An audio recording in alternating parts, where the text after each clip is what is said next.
Salut les gars, salut les filles, on se retrouve aujourd'hui pour une toute nouvelle vidéo sur ma critique sur l'épisode 3 de Daredevil Born Again.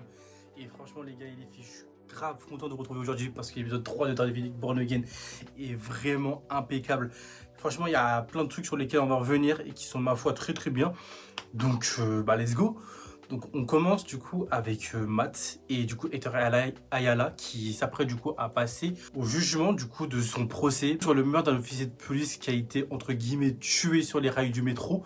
On le sait que c'est pas Hector Ayala qui a tué du coup cet officier, mais c'est qu'il est tombé tout seul. Du coup on revient sur le fait que là du coup on est au procès du coup de Hector Ayala pour savoir s'il va être innocenté ou du coup être jugé coupable.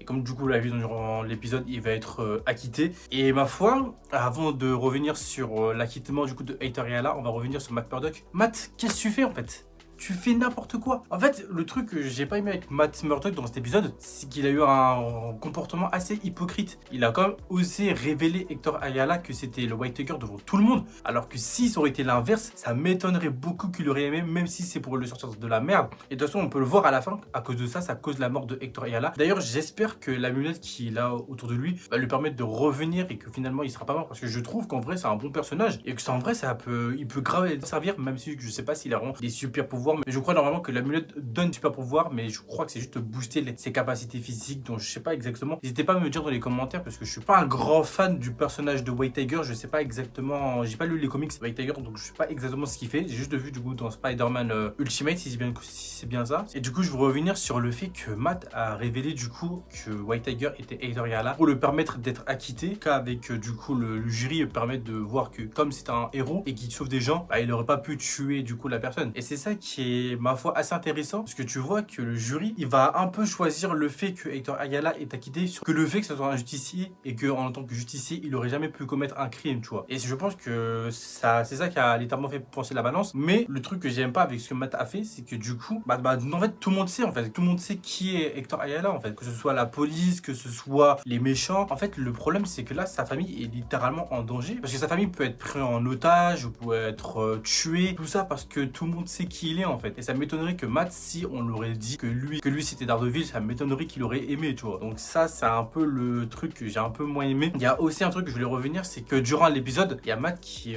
donne du coup des témoignages de personnes qui ont témoigné pour Hector Ayala pour qu'il soit acquitté. Et dans ce témoignage-là, on fait référence à une personne qui s'appelle Officier Morales. Et pour tous ceux qui savent, normalement, Officier Morales, c'est Jefferson Davis qui est a.k.a. le père du coup de Miles Morales. Donc ce qui a introduit littéralement du coup Miles dans le MCU, ce qui est ma foi impeccable et même incroyable. Donc j'espère juste le revoir. Je vais dire le revoir parce que du coup on l'a vu en animation, mais on l'a vu en live action. De juste le revoir, du coup, le voir en live action en fait. Et du coup, je sais pas en vrai quel acteur ils vont prendre pour Miles Morales, mais je suis grave pressé de savoir. Du coup, le truc aussi qui est vraiment impeccable avec cet épisode, c'est qu'on nous arrive vraiment à faire le parallèle entre Wilson Fisk et du coup Matt Murdock. Vraiment en fait, cette rivalité entre les deux ne date pas que depuis cette série, elle date vraiment depuis la saison 1. Et c'est ça qui est vraiment bien, c'est qu'on voit un peu du côté de Wilson Fisk comment lui se débrouille dans son côté, et aussi du coup de Matt Murdock. Et le combat, c'est un peu un combat de jeu d'échecs, de chacun pose ses pions, de voir comment du coup chacun va s'en sortir. Et le truc qui est intéressant là, c'est que Wilson Fisk, dans ce qu'il est en train de faire pour du coup en tant que maire, et pour pas que ça